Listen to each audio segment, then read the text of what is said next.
नमस्कार, आप देख रहे हैं बड़ी खबर और मैं हूं नगमा। सबसे पहले बात कोरोना की। दिल्ली में बीते 24 घंटे में 5100 कोरोना केसेस आए हैं। 27 नवंबर के बाद पहली बार दिल्ली में 5000 केस पार हुए। इसके पहले ही आज से दिल्ली में भी महाराष्ट्र की तरह रात का कर्फ्यू लगा दिया गया है। ये कर्फ्यू रात 10 बजे से लेकर सुबह के 5 बजे तक रहेगा। जनता की इस फैसले पर क्या राय है, देखिए शरद शर्मा की इस रिपोर्ट में। दिल्ली के बाजारों में लगातार भीड़, रोजाना 3 से 4 हजार कोरोना मामले और 5% की अहम लक्ष्मण रेखा के पार हुआ दिल्ली का पॉजिटिविटी रेट। नतीजा ये कि दिल्ली सरकार ने 30 अप्रैल तक नाइट कर्फ्यू लगाने का आदेश जारी कर दिया। इस आदेश के तहत दिल्ली में रात 10 बजे से लेकर सुबह 5 बजे तक कर्फ्यू रहेगा। दिल्ली के अंदर और बाहर ट्रैफिक के आने जाने पर कोई रोक टोक नहीं होगी। जरूरी सामान और सेवाओं की सप्लाई चलती रहेगी। राशन, किराना, फल, दूध, सब्जी के दुकानदारों को आवाजाही की इजाजत होगी, लेकिन केवल प्रशासन से मिले ई पास के जरिए। रात में कोरोना का टीका लगवाने के लिए भी ई पास लेना होगा। आम लोग और साधारण दुकानदार तो इस फैसले से सहमत दिखे। ठीक रहेगा सर, सही जिस केस फैल रहे हैं। हाँ। राष्ट्र में लॉकडाउन हो गया मेरे ख्याल से। अच्छा हो गया तो यहाँ पे भी ठीक है। 10 हाँ, महाराष्ट्र में नाइट कर्फ्यू लगाया हुआ है। हाँ, तो यहाँ पे भी ठीक है, दिक्कत नहीं, क्योंकि ज़्यादा बढ़ रहे हैं सर, यहाँ पे दिल्ली में भी बढ़ रहे हैं। जैसे कोरोना बढ़ रहा है, हाँ, उस तरह से देखा जाए तो ठीक ही है। जो भी गवर्नमेंट लेगी जायज फैसला ही लेगी। वैसे कोरोना बढ़ रहा तो जहाँ तक जितना है उचित बन सके दूरी बनाए रखें और मास्क जरूरी लगाएं। लेकिन जिनका देर रात तक कारोबार चलता है वो लोग परेशान हैं। दिल्ली का दिल कनॉट प्लेस, यहाँ 1000 से ज्यादा दुकानें हैं, जिनमें से करीब 200 छोटे बड़े रेस्टोरेंट हैं जो देर रात तक खुलते हैं। कनॉट प्लेस का 55 साल पुराना रेस्टोरेंट बार है 38 बैरेक्स। इसके मालिक अंकुर अग्रवाल बताते हैं कि उनके रेस्टोरेंट में लोग रात 8-9 बजे से ही आना शुरू करते हैं। यहाँ पर लोग अपना 8 बजे तक दुकान बढ़ा करके या अपने जॉब से वापस आकर के फ्रेश होकर अपनी फैमिलीज को लेकर के 9 बजे तक तो रेस्टोरेंट में आते हैं। अब अगर जाहिर सी बात है 10 बजे लॉकडाउन करना है या 10 बजे नाइट कर्फ्यू स्टार्ट होगा, तो आप सोचिए 9 बजे तक तो गेस्ट को और स्टाफ को सबको अपने अपने घर पहुंचना होगा, तो 9 बजे तो रेस्टोरेंट बढ़ाना पड़ेगा। अब 9 बजे रेस्टोरेंट बढ़ाने के लिए मेरे को 8 बजे लास्ट ऑर्डर लेना होगा। 8 बजे किसका लास्ट ऑर्डर लूंगा जब लोग ही नहीं आएंगे? तो लोग अपने अपनी दुकानों से ही 8 बजे निकलते हैं। कनॉट प्लेस के दुकानदार मानते हैं कि सरकार का कदम लोगों की जान बचाने के लिए है, लेकिन इससे बिजनेस पर भी असर होगा। असर तो पड़ेगा, मगर जान है तो जहान है। हम तो ये कहेंगे सरकार जो भी फैसला लेगी उसके सरफ फैसले के साथ हैं। कनॉट प्लेस में जो रिटेल शोरूम्स हैं तकरीबन 9:30-10 बजे तक खुले रहते हैं। अच्छा। फिर स्टाफ भी एक शोरूम में 8-8, 10-10 आदमी का स्टाफ है। 10 बजे नाइट कर्फ्यू लगने से 9 बजे तक सारे शो वाइंड अप करना पड़ेगा कि लोग भी हम चाहते हैं हमारे एम्प्लॉयज सेफली घर तक पहुंच जाएं। तो फुटफॉल पे तो काफ़ी असर आएगा, रिटेल कस्टमर का सेंटिमेंट भी हिट होगा। व्यापारी नेता प्रवीण खंडेलवाल के मुताबिक जो बिजनेस लॉकडाउन से अब जाकर किसी तरह उबर रहे थे, उन पर बहुत बुरा असर पड़ेगा। जहाँ तक केजरीवाल सरकार का सवाल है, तो नाइट कर्फ्यू से क्या हासिल होगा, क्या कोरोना रुकेगा, ये व्यापारियों के लिए बड़ा सवाल है। नाइट कर्फ्यू होने से banquet hall, farm houses, restaurant, hotels और इस प्रकार के जो व्यवसाय हैं, जो बड़ी मुश्किल से पिछले लॉकडाउन के बाद से आकर के अब थोड़ा संभले थे, एक बार फिर उनके व्यापार को धक्का पहुंचने वाला है। हम दिल्ली के उपराज्यपाल से ये गुहार करेंगे कि वो इस फैसले पर एक बार पूरा विचार करें। वैसे अभी तक खुद दिल्ली की केजरीवाल सरकार मानती थी कि लॉकडाउन या नाइट कर्फ्यू कोरोना की रोकथाम के लिए ये कोई अच्छे विकल्प नहीं है, लेकिन दिल्ली में हालात बेकाबू हो रहे हैं और सरकार सख्त संदेश देना चाहती है, इसलिए ये फैसला किया गया। दिल्ली से मैं शरद शर्मा, एनडीटीवी इंडिया। दिल्ली के बाद अब बात मुंबई की। पिछले साल के लॉकडाउन से उबरने की कोशिश कर रही मुंबई एक बार फिर से लॉकडाउन का सामना कर रही है। कारोबार कुछ पनपता, इससे पहले ही नया संकट आ गया है। दूसरा संकट आर्थिक राजधानी के लिए कितना भारी पड़ेगा, बता रहे हैं अभिषेक शर्मा। ये नई नवेली जिम वर्ली में खुली है। फूल भी नहीं सूखे कि लॉकडाउन आ गया। परसों ही ओपनिंग किया है जिम का और अच्छे से तैयारी में लगे थे 1-2 महीने से कि अभी चलो करते हैं। अभी ओपनिंग के लिए 2 महीने से तैयारी करते, बनाने में तो मेरे 6 महीने लग गए। अभी आज सुनने में आ रहा है कि आज से जिम बंद करना है। सुबह अभी तो जिम खोला ही, ऐसे बोला कि बंद कर दो। अभी जो क्लाइंट्स हैं जिसने पैसे भर के गए हैं वो आके फ़ोन कर रहे हैं कब से कि क्या करना है। मेरा जो स्टाफ है वो सब परेशान बैठा है, मुझे समझ में नहीं आ रहा कि क्या करूँ अभी। पुलिस ने लाठी के दम पर लॉकडाउन करवाया है, व्यापारी गुस्से में हैं और सरकार से जवाब भी मांग रहे हैं। हमारा इतना ही कहना है, अगर आप दुकान सब टोटल बंद करना बोलेंगे कि हफ्ते के इतने दिन मतलब महीने का इतना दिन आप बंद ही रखो, तो हम खाएंगे क्या, हम करेंगे क्या, हम मेंटेनेंस कैसा भरेंगे। पहले से कमर टूट गई है हमारी, अब टूट चुकी है और हमको अभी ऐसा है कि संडे ऑलरेडी बंद करने को तो हम तैयार है, हमारे सपोर्ट में क्या तैयार करें। उसके बाद आज क्यों बंद, आज क्यों बंद? अभी कोई इन्फॉर्मेशन भी नहीं है कि हमको बताया भी नहीं कि आज सरकार ने क्या। हमारा मार्केट बाजार विभाग में आता है, बाजार विभाग से कोई हमको इन्फॉर्मेशन नहीं मिली। पुलिस वाले आए डायरेक्ट, अभी हम लोग इंस्पेक्टर को पूछने को गए एचआई को क्या है, तो बोलते हैं अपने पास कोई इन्फॉर्मेशन नहीं है। पुलिस वाले आके डायरेक्ट फोटो निकाल रहे हैं, फाइन पड़ेगा, फाइन पड़ेगा 5,000 रुपए। हमको कोई इन्फॉर्मेशन ही नहीं है, तो हमको भी हम लोग खुद कंफ्यूज है कि क्या चालू रखने का, क्या बंद रखने का। बाजार बंद है लेकिन शराब धड़ल्ले से बिना किसी सोशल डिस्टेंसिंग के बिक रही है। एक तबका है जिसे लगता है कि शराब की दुकानें आने वाले वक्त में बंद हो सकती है।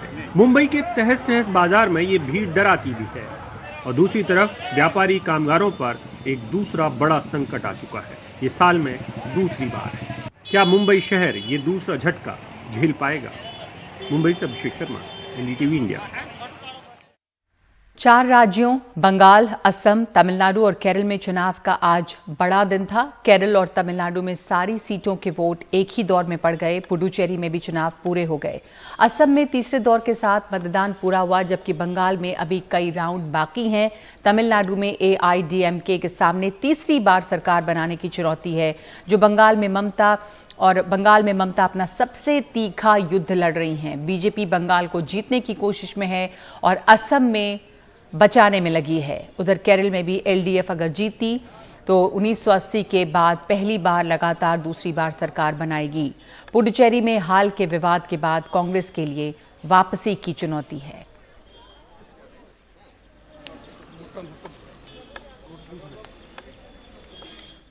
और उत्तर प्रदेश पुलिस बाहुबली विधायक मुख्तार अंसारी को पंजाब की रोपड़ जेल से लेकर यूपी के बांदा लेके जा रही है। मुख्तार अंसारी को एम्बुलेंस में कड़ी सुरक्षा के घेरे में ले जाया जा रहा है। सुप्रीम कोर्ट ने कुछ दिन पहले मुख्तार अंसारी को पंजाब से यूपी की बांदा जेल ट्रांसफर करने के आदेश दिए थे। इस बीच मुख्तार अंसारी की पत्नी ने सुप्रीम कोर्ट में अर्जी देकर मुख्तार अंसारी की सुरक्षा सुनिश्चित करने की अपील की है। याचिका में मुख्तार अंसारी की पत्नी ने मुख्तार अंसारी को उत्तर प्रदेश की बांदा जेल ट्रांसफर करने और कोर्ट में पेशी समेत अन्य मौकों पर सुरक्षा मुहैया कराने के आदेश देने की मांग की है। याचिका में कहा गया है कि मुख्तार अंसारी की जान को खतरा है। और इस मामले पर और ज्यादा जानकारी दे रहे हैं हमारे सहयोगी कमाल खान। उत्तर प्रदेश पुलिस की 100 पुलिस वालों की टीम मुख्तार अंसारी को रोपड़ जेल से लेके बांदा जेल के लिए रवाना हो चुकी है। उत्तर प्रदेश के इतिहास में पहली बार किसी माफिया के जेल शिफ्टिंग में इतने बड़े पैमाने पे सिक्योरिटी के इंतजाम किए गए हैं। उत्तर प्रदेश के जितने जिलों से ये गुजरेंगे, हर जिले में उस रोड के ऊपर जहां से ये काफिला गुजरेगा, वहां के SP को ड्यूटी दी गई है काफिले को सुरक्षित गुजारने की। वहां पे पुलिस की फोर्स होगी।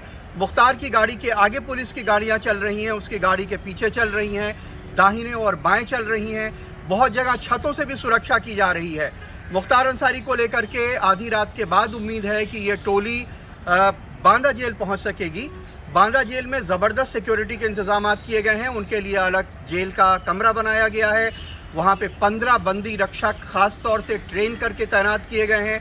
CCTV फुटेज जमा करने के लिए वहां पे CCTVs लगाए गए हैं और वो CCTV की मॉनिटरिंग लखनऊ में DG प्रिजन्स के हेडक्वार्टर में लगातार 24 घंटे की जाएगी। यही नहीं, बांदा जिले में जितने लोग अब नए आएंगे, कहीं पे किराए पे रुकेंगे, होटल में रुकेंगे, उनकी निगरानी जांच पड़ताल की जाएगी। बांदा जेल के जितने भी बंदी हैं सबकी स्क्रीनिंग की गई है। बांदा जेल में कोई भी नया मिलने वाला आएगा उसकी स्क्रीनिंग की जाएगी और बांदा के आसपास के ज़िलों में किराए पे रहने के लिए जितने नए लोग आएंगे उनकी स्क्रीनिंग की जाएगी। तो इस तरह से बेइंतहा सख्त सिक्योरिटी के इंतजामात के साथ मुख्तार अंसारी को बांदा जेल लाया जा रहा है। तकरीबन 2 साल से वो पंजाब के जेल में हैं। 13 बार उत्तर प्रदेश सरकार ने उनको लाने की कोशिश की थी लेकिन नहीं ला पाई थी, लेकिन सुप्रीम कोर्ट के ऑर्डर से अब ये हो पाया है। लखनऊ में कमाल खान, एनडीटीवी इंडिया। और इस वक्त बड़ी खबर में एक ब्रेक और उसके बाद आपको दिखाएंगे हापुड़ में राकेश टिकैत ने की पंचायत। तो दिल्ली की सरहदों पर चल रहा किसान आंदोलन कई वजहों से ठंडा होता लग रहा है। गर्मी बढ़ रही है, यूपी में पंचायत चुनाव हैं और गेहूं की कटाई है। इन सब के साथ कोरोना है। तो इन तमाम मोर्चों के बीच आंदोलन को फिर से खड़ा करने में जुटे हैं टिकैत। आज उन्होंने हापुड़ में पंचायत की।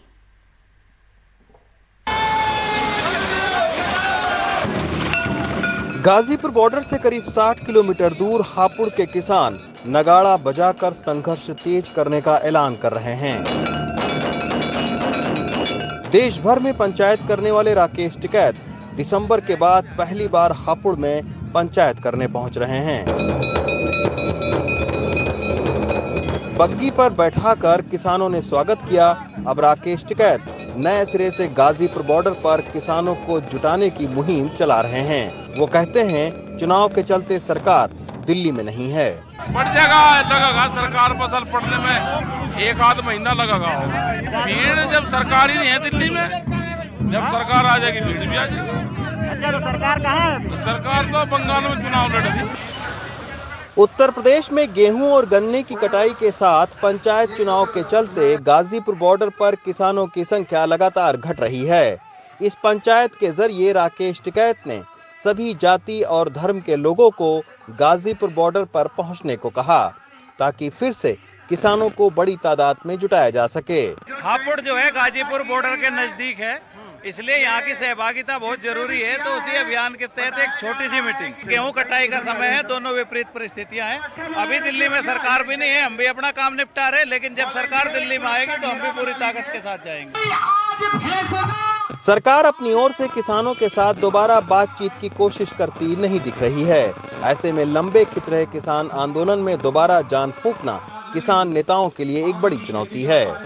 5 राज्यों का चुनाव है, उसके बाद में जो किसान हैं वो फिर से गाजीपुर बॉर्डर पर जुटेंगे और एक नए तरीके का जो किसान आंदोलन है उसको खड़ा किया जाएगा, ताकि सरकार पर दबाव पड़े और सरकार फिर से किसानों से बातचीत करे और कृषि कानून को वापस ले।